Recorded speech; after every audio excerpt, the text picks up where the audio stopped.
Olá pessoal, tudo bem? Esse é o nosso Meditando em Deus, nosso projeto que visa edificar e abençoar a sua vida. Hoje nós estamos falando sobre o estar juntos, né? É uma série de estudos que estamos fazendo acerca dos fundamentos para a fé. E através desses ensinamentos vamos falar acerca do amor fraternal. E afirmamos sempre que o amor nos leva a estarmos juntos uns aos outros. E esse estar junto nos leva a servirmos os nossos irmãos. É a palavra ágape, o amor do tipo de Deus, que nos leva à koinonia, que é a comunhão uns com os outros, que é o tema de agora que nós vamos abordar, o estar juntos, que nos leva ao serviço, à diaconia. Dentro desse tema de relacionamento entre irmãos, esse aspecto é tão óbvio que pareceria até desnecessário mencioná-lo, pois se não estivéssemos juntos, não haveria relacionamento nem comunhão uns com os outros. Tema tão pertinente na palavra de Deus. No entanto, isso é tão importante que se torna necessário insistir nesse tema, enfatizarmos isso, pois o estar juntos é condição indispensável para a formação e edificação de todos os crentes, de toda a Igreja de Cristo, de toda a comunidade cristã. Vejamos alguns exemplos de cristãos em Jerusalém, por exemplo, em Atos 2:42, a Bíblia fala que e perseveravam na comunhão, né, dos santos ali, o estar juntos. Em Atos 2:42 fala de perseverança e fala de comunhão. Em Atos 2:44, todos os que criam, ou seja, aqueles que têm fé em Cristo, estavam juntos. E essa é a ênfase que nós vamos dar hoje, o estar juntos. Em Atos 2:46, comiam juntos com alegria e singeleza de coração. Então, comunhão é isso, é o estar juntos. É algo inerente à própria natureza da igreja de Cristo, do corpo de Cristo, da igreja do Senhor. Não pode haver igreja sem koinonia, sem comunhão, sem estar junto, né? Koin vem da palavra koinos, que é algo em comum. Koinonia vem da palavra koino, que significa algo em comum. Deus está restaurando a sua igreja nesse tempo, que implica também na restauração dessa comunhão tão belo, né, e tão forte como era no princípio da igreja primitiva. Nós precisamos resgatar isso nos dias atuais, diante do Senhor, esse valor extraordinário do cristianismo. Talvez uma das coisas mais lindas e belas do cristianismo são as amizades, são os relacionamentos sadios que nós fazemos ao longo da nossa vida cristã. O primeiro destaque que eu gostaria de dar é que nós devemos ter uma mentalidade de comunidade. Se realmente queremos ser cristãos, precisamos ter uma mentalidade de comunidade. Estamos vivendo uma sociedade egoísta, individualista, materialista, onde as coisas se tornam mais importantes do que as pessoas. E esse senso de comunidade é extremamente necessário para combatermos esse tipo de vida egoísta, individualista, materialista dos dias atuais. Esse estilo de vida, né, está arraigado dentro da sociedade, no egoísmo do próprio coração humano. Existem dois fatores que exercem pressão sobre nós, né, e tentam nos prender nesse estilo de vida dos dias atuais, da sociedade contemporânea, né, pós-moderna, individualista. O primeiro fator é exterior, ou seja, a sociedade que nos rodeia. Deus disse, né, na sua palavra em Romanos 12:2, e não vos conformeis com este século. Ou seja, não podemos tomar a forma desse mundo individualista, egoísta, materialista, onde as coisas são mais importantes do que as pessoas. O outro fator é interior, ou seja, é um problema interior do homem, o egoísmo no coração do homem. E sobre isso Deus nos diz que nós devemos nos despojar do velho homem que se corrompe pelas suas concupiscências, do engano, e devemos nos revestir do novo homem, que é conforme a justiça de Deus, que é a vida de Cristo em nós, conforme Efésios 4:22. Então devemos ser transformados pela renovação do nosso entendimento, conforme diz Romanos 12:2, Efésios 4:23. Nós, cristãos, devemos estar imbuídos dessa mentalidade nova, dessa nova mentalidade, uma mentalidade, então, de comunidade, onde o bem comum, o interesse de todos, está acima do meu interesse, do meu particular. essa mentalidade de comunidade é muito necessária. Isso acabará com o individualismo no meio do corpo de Deus, do corpo de Cristo, do personalismo também, do exclusivismo, onde as pessoas se tornam o centro das atenções. Somos membros de um só corpo, do corpo de Cristo, filhos do mesmo Pai, pedras vivas de um só templo, que é a casa espiritual de Deus, a igreja do Senhor Jesus. Somos irmãos por toda a eternidade, somos um em Cristo Jesus, e precisamos entender, formar dentro do nosso coração, na nossa mente, essa mentalidade de comunidade. Essa verdade deve dominar-nos, deve transformar-nos, devemos ser renovados continuamente em nosso entendimento. Somos parte de uma comunidade, portanto, já não podemos pensar, agir, sentir, planejar como indivíduos solitários, mas sim como participantes da comunidade de Deus. Nossa vida familiar, o emprego de nosso tempo, os nossos bens, o exercício das nossas capacidades, nossos trabalhos e projetos, e mesmo o lugar onde vivemos, não podem ser coisas independentes da comunidade, do todo, né? Dessa igreja, desse senso, dessa mentalidade de comunidade. Precisamos ter consciência também de comunidade. Satanás almeja destruir isso. Ele quer reafirmar os direitos pessoais, destruindo sim a unidade do corpo de Cristo. Nós vemos isso hoje, né? Facções, as divisões, para tudo quanto é lado. No entanto, nós que temos a mente de Cristo, devemos nos manter e fortalecer sempre a unidade que o próprio Deus tem criado na sua igreja, essa mentalidade, essa consciência de comunidade. Segunda verdade que nós precisamos entender é que todos somos juntos, todos juntos precisamos lutar pelas casas, né? A igreja é uma só. Cada localidade ou cidade, na época da igreja primitiva, havia só uma igreja, só um princípio. Por exemplo, existia a igreja em Éfeso, a igreja em Jerusalém, etc. Nunca havia duas igrejas coexistentes ao mesmo tempo em uma cidade. Hoje nós vemos que isso está diferente, né? Tem igrejas e denominações espalhadas por tudo e por todos, não tem como voltar atrás. Mas nós que estamos numa determinada localidade precisamos ter essa mentalidade de que somos um só corpo, essa mentalidade de comunidade, que estamos juntos em prol do mesmo reino. E havia, naquela época, duas expressões práticas da comunhão na igreja, que era a reunião de todos juntos e também os grupos caseiros, os grupos nas casas. Por isso esse primeiro destaque, todos juntos pelas casas. Isso é igreja, todos juntos, né? Atos 2:44, todos os que criam estavam juntos. Atos 4:32, da multidão dos que criam, era um só o coração e uma só alma. Precisamos ter isso, um só coração, uma só alma. Atos 5:12, a Bíblia diz, e costumavam todos reunir-se de comum acordo na porta ou no pórtico de Salomão, conforme Atos 5:12. E 1 Coríntios 14:23, a Bíblia diz, se pois toda a igreja se reunir no mesmo lugar. E essa era a prática da igreja primitiva. Esses textos referendo essa reunião de todos em um só lugar, essa expressão da unidade, do amor com todos os irmãos residentes na mesma localidade, um testemunho da unidade diante do mundo sem Deus, especificamente diante da cidade e da localidade. Isso é muito importante, buscarmos a unidade do povo de Deus numa determinada cidade, numa determinada localidade. Essa também é a expressão visível e prática da unidade diante da própria comunidade, diante de Deus. O que sobressai nessas reuniões, aí sim é a adoração verdadeira, comunhão, o ministério da palavra de Deus, não o homem centralizado, mas Deus sendo glorificado. Deus há de restaurar isso no tempo do fim, no tempo final, gradativamente, essa expressão da igreja na cidade, né? Um só corpo, uma só igreja naquela localidade. E à medida que isso acontece, iremos nos reunindo com todos os que têm o mesmo sentimento, o mesmo Espírito, um só Senhor. Aonde isso? Nas casas. Nas casas, né? Também havia outra dimensão prática de comunhão na igreja, indicada pela expressão pelas casas, e partindo o pão de casa em casas.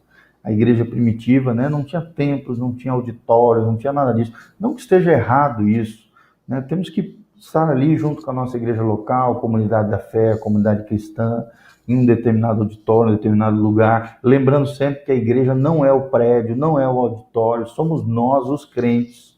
Mas a prática da igreja primitiva é de casa em casa. Esta expressão referia-se às reuniões que aconteciam nos lares, onde era ministrada a ceia do Senhor e onde o povo de Deus se reunia de maneira espetacular. Nós também vemos no livro de Atos 5:42, que todos os dias no templo, que era a reunião de todos quem? Aqueles que estavam de casa em casa, que era a reunião de grupo, não cessavam de ensinar e de pregar a Jesus, o Cristo, conforme Atos 5:42. E Atos 20:20 fala, e publicamente também de casa em casa se reuniam em Atos 20:20. E a igreja que está em sua casa também é referida em Colossenses 4:15. Esses eram irmãos mais relacionados entre si, como um círculo fechado, independente dos outros, mas com uma convivência e comunhão mais estreitas. Os grupos pequenos nas casas facilitavam uma comunhão mais intensa, mais útil, mais edificante, mais próxima, mais inteligente para a realização do propósito de Deus naquela cidade, naquela localidade, naquele bairro, naquele lugar. Por exemplo, se a igreja tivesse 3.000 discípulos, seria impossível, na prática, conhecer a todos e relacionar-se devidamente com todos.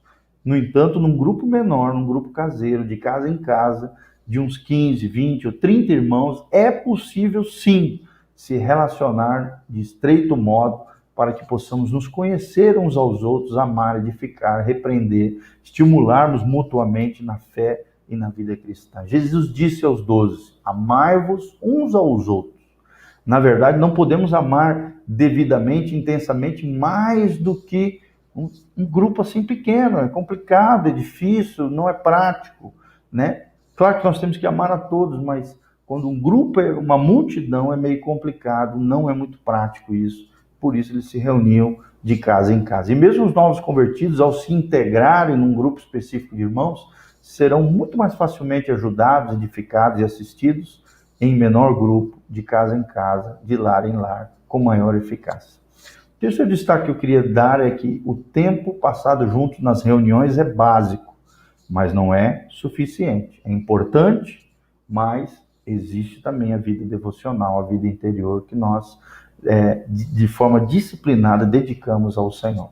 Conforme diz Atos 2:42, e perseveravam na doutrina dos apóstolos, na comunhão, no partir do pão e nas orações. Não deixemos também, Hebreus 10:25, de nos congregar, como é costume de alguns, antes façamos admoestações e tanto mais quando vedes que o dia se aproxima. Jesus está voltando, precisamos estar juntos, precisamos estar em comunhão, precisamos estar na igreja de Cristo, as reuniões precisam ser habituais. A participação nas reuniões da igreja cristã, da comunidade da fé é essencial para que haja essa comunhão dos uns aos outros, esse estar juntos, para que haja crescimento na vida espiritual. Você nunca vai crescer sozinho, isolado, sendo uma ilha na vida cristã, não. Para você crescer, frutificar e florescer no Senhor, o discípulo de Cristo sabe disso e dá especial importância à sua assistência às reuniões, ou seja, a grande reunião dos crentes, onde todos estão juntos, a reunião dos grupos familiares, grupos caseiros ou células, de casa em casa, e também nos encontros para o discipulado, onde as pessoas vão crescendo através de mentores espirituais, pais e mães espirituais, pessoas que são discipuladoras, pessoas que estão compartilhando a vida na vida. Discipulado é isso, é vida na vida. O Filho de Deus deve dar prioridade em sua vida e atividades ao reino de Deus, buscar em primeiro lugar o reino de Deus e todas as outras coisas vos serão acrescentadas. Salvo por motivo de força maior, aí sim dá para se entender, né, que aí sim não haja participação, né, em todas as reuniões, mas devemos priorizar a comunhão, estar junto uns com os outros. Devemos então reunir-nos para recebermos o mesmo ensinamento, participarmos das mesmas reuniões, experimentarmos as mesmas bênçãos, beber do mesmo Espírito, receber as mesmas orientações, levar a mesma carga, a carga uns dos outros e sermos renovados pela mesma manifestação da presença de Deus, tanto em nossa vida, em nosso coração, como também na vida de outros irmãos e irmãs preciosos de Jesus. Então também é necessário termos tempo de comunhão fora das reuniões, fora dos templos, das igrejas. O tempo de culto não basta, não é suficiente. Devemos estar juntos também em outras ocasiões, junto com os nossos irmãos, de modo que possamos nos conhecer mais intimamente. Se somente nos vemos nas reuniões, entramos e saímos dos cultos, a nossa comunhão será um tanto superficial. Precisamos nos encontrar de forma informal, né? Nos abrirmos mais uns aos outros, abrirmos nosso coração, nos conhecemos melhor, dentro de um clima mais natural, espontâneo, uns aos outros. Devemos, para isso, procurar ocasiões para estarmos juntos. Por exemplo, encontrarmos-nos para comermos juntos, como diz Atos 2,46, com alegria e singeleza de coração, visitar-nos uns aos outros e conversarmos, compartilharmos, né? Conversarmos por telefone, dar uma ligadinha por irmão, organizar passeios, algumas vezes férias juntos, né? Tremendo isso. Fazer algum trabalho junto com algum irmão, talvez ajudando aquele irmão em uma determinada necessidade, hospedando uns aos outros. Como é gostoso, né? Hospedar pessoas, irmãos em Cristo, e também sermos recebidos na casa de algum irmão, termos comunhão com aquelas pessoas. É maravilhoso isso. É uma das coisas mais lindas da vida cristã, o estarmos juntos. Saímos juntos para pregar, para visitarmos pessoas, para fazermos retiros espirituais, acampamentos. Olha que coisa gostosa, olha que coisa maravilhosa. Viajarmos juntos para alguma outra localidade, para fazermos a obra de Deus, ou para descansarmos juntos. Não é a questão apenas de estarmos juntos, mas buscar conhecermos uns aos outros, edificarmos mutuamente em uma comunhão sadia. Devemos nos cuidar ao estarmos juntos para evitar a leviandade, a murmuração, a negatividade, o pessimismo, o falar mal dos outros, a fofoca, a superficialidade e tudo aquilo que não edifica. Tudo aquilo que não edifica tem que ser banido, tem que ser deixado de lado, para que haja uma comunhão sadia entre os irmãos. Também podemos ir planejando, sob a orientação de Deus, algumas medidas mais radicais, como procurar morarmos mais próximos uns dos outros, trabalharmos mais próximos, mais perto uns dos outros, ou até juntos com determinados irmãos. Então, o estar junto é o seguinte destaque que eu quero destacar: é indispensável para conhecer e servir uns aos outros. O estar juntos é indispensável para conhecer e servir uns aos outros. Já foi mencionado que o mandamento principal no relacionamento entre os irmãos é amarmos uns aos outros como Jesus nos amou. O amor precisa desta ligação concreta para que entre em ação o estar juntos. Estando juntos, nos conheceremos mutuamente. O círculo onde isso acontecerá mais concretamente, de maneira mais eficaz, mais prática, é claro, é nos lares, de casa em casa, nos grupos caseiros, nas células, nos ajuntamentos entre os irmãos dentro das casas. Para nos conhecermos, devemos nos interessarmos também uns pelos outros. É necessário ser amigo. Para se ter amigos, é necessário ser amigo. Nos interessarmos uns aos outros, nos doarmos uns aos outros, conhecer o meu irmão, seu nome, seu sobrenome, seus familiares pelos nomes, seu trabalho, suas necessidades, sua situação, suas circunstâncias, suas dificuldades, suas provas, suas cargas, suas aspirações, seus desejos, seus anseios, seus sonhos. Como levaremos as cargas dos nossos irmãos se ignorarmos tais coisas? Fica impossível. E a Bíblia diz que nós devemos levar as cargas uns dos outros, conforme Gálatas 6, versículo 2. Capítulo 6, versículo 2. Como choraremos com os que choram, se não conhecermos a razão da sua tristeza? Como nos alegraremos com os que se alegram, se não estivermos inteirados da sua alegria? Conforme Romanos 12, 15. Como animaremos os desanimados? Conforme 1 Tessalonicenses 5, 14. Se não conhecermos o porquê ele está desanimado? Como ajudaremos os que estão com necessidade, se não sabemos quais são as suas necessidades? Conforme 1 João 3,17. Como diz o ditado, que os olhos não veem, o coração não sente.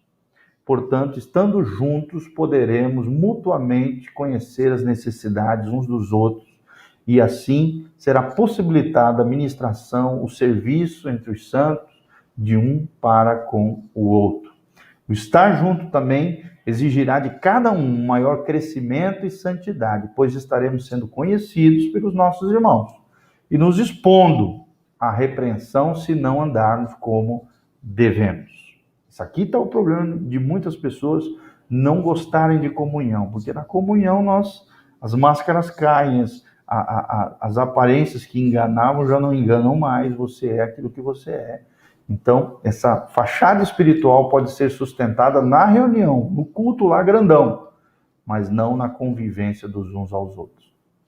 E é necessário isso, conhecermos melhor uns aos outros. Além disso, na convivência haverá muitas oportunidades para exercermos as virtudes cristãs, como a paciência, o domínio próprio, a humildade, a submissão, o amor altruísta, a amabilidade, a graciosidade.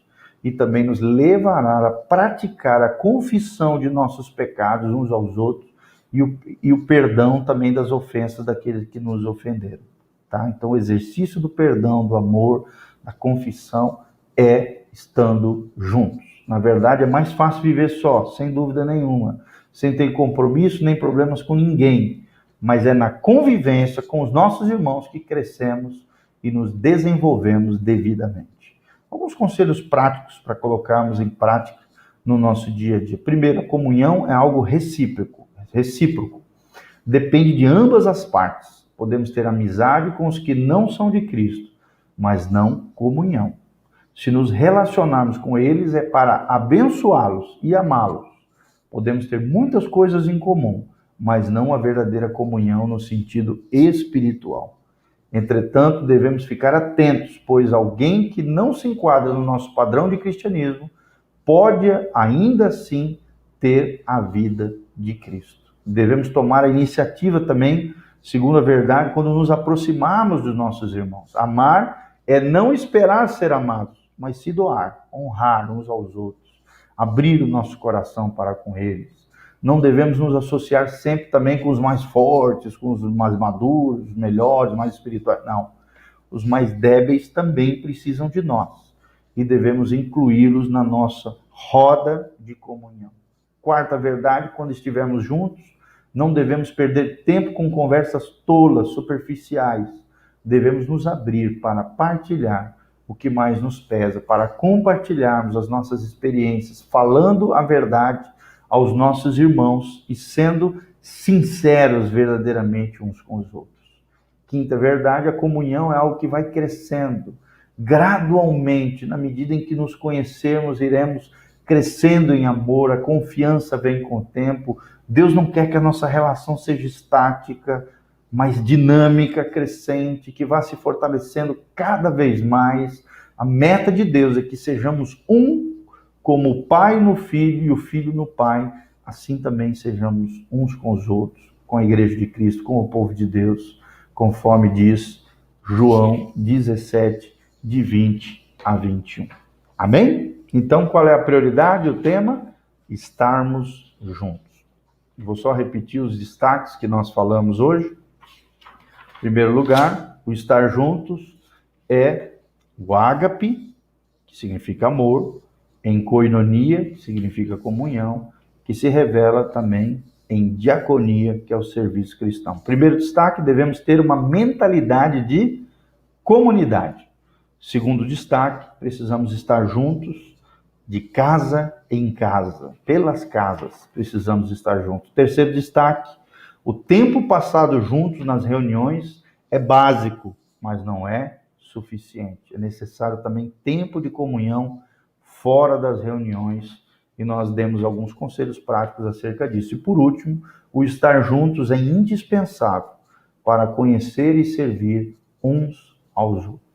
Tá bom? Então guarde essa palavra no seu coração, que você deseje estar junto com seus irmãos, que você seja uma pessoa graciosa, amorosa, afetuosa, abençoada e abençoadora debaixo da graça e da unção de Deus. Um beijo, pastor Giovanni. Deus te abençoe. Compartilhe esse vídeo, cujo tema é estar juntos. Que Deus te abençoe, que você seja uma bênção no reino de Deus, que a glória de Deus venha sobre você, sobre a tua casa, sobre a tua família, que os frutos do Espírito, o fruto que é o amor e as suas manifestações diversas, se manifestem através da sua vida, no amor ágape, na coinonia, que é a comunhão, e na diaconia, que é o serviço cristão. Que Deus te abençoe, compartilhe esse vídeo, curta lá o nosso Facebook, PR Giovanni, e também o nosso Facebook Meditando em Deus, um projeto que visa edificar e abençoar a sua vida.